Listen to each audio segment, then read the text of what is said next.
The first time you meet Yuuji Itadori, he's bleeding. Not a little either. A lot. Crimson stains his uniform, dripping from his shoulders, his cheeks split open like he doesn't even feel it. And yet, he's smiling. Smiling.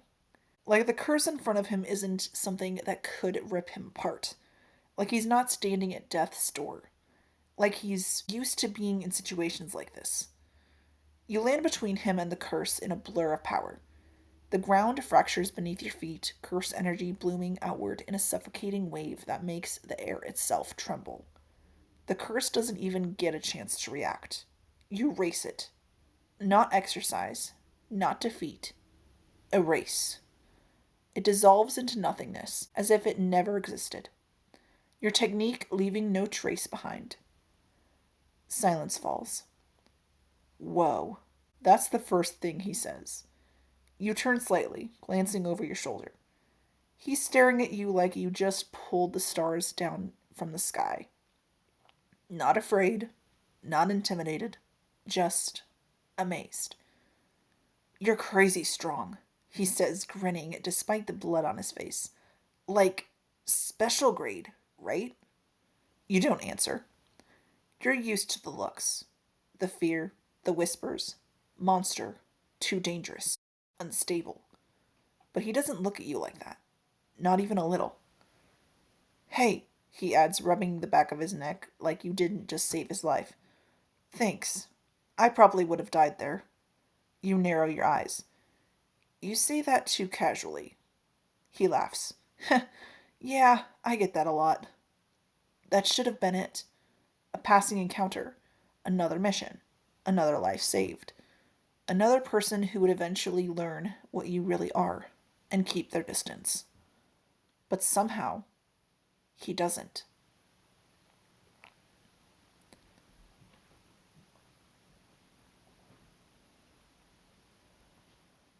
You see him again at Jujutsu High. Of course you do.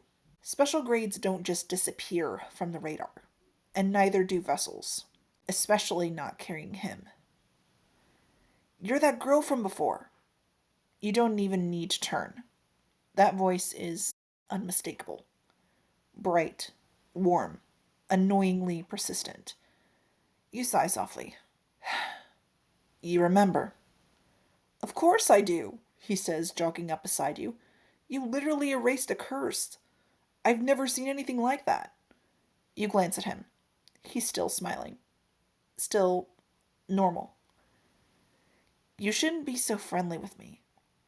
That stops him, for half a second. Then, why not? You don't answer. Because you don't have one that wouldn't ruin this.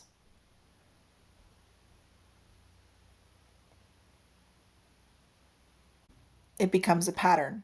He seeks you out, after missions, between training sessions, even just to sit beside you in silence. At first you ignore him. Then you tolerate him.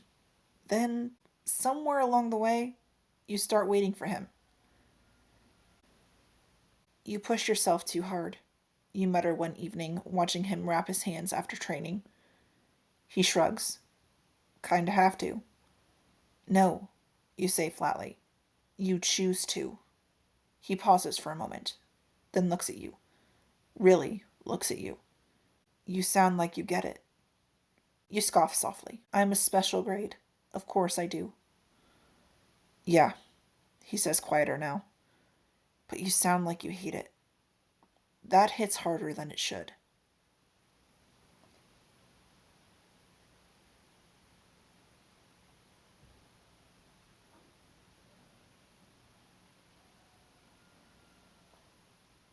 The first time he sees you lose control, it's not pretty. A mission goes wrong. Curse is stronger than expected. Civilians in danger. Too many variables. Too much pressure. Your cursed energy explodes outward, wild and merciless. Destructive, unforgiving. Everything in your vicinity begins to collapse under the sheer weight of it. Even the air feels like it's screaming. Hey! His voice cuts through it. You don't even realize he's there until warmth. His hand grabs your wrist, firm, steady, grounding. Why, look at me. You don't want to. You can't. Because if you do, he'll see everything. Look at me, he repeats softer this time. And somehow, you do.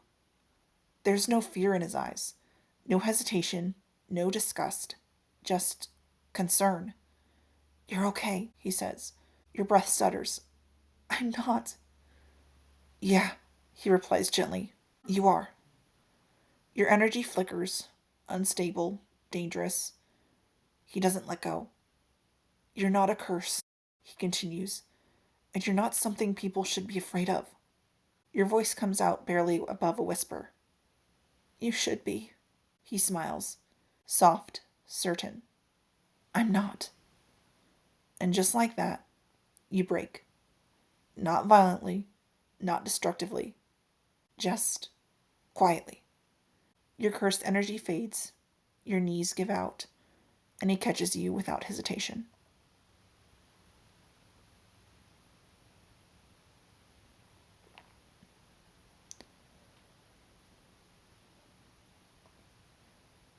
After that, things change. Not drastically, not all at once, but subtly. He sits closer to you, talks softer, watches you like you matter, like you're not something to be handled, but something to be understood. You know, he says one afternoon, lying on the grass beside you, you don't have to carry everything alone. You glance at him. I do. Nope, he replies immediately. You almost smile. You're stubborn. And you're bad at accepting help, he shoots back. I don't need it. Yeah, he says, turning his head to look at you. But you deserve it. That does something to you. Something dangerous. Something fragile. Something you don't know how to handle.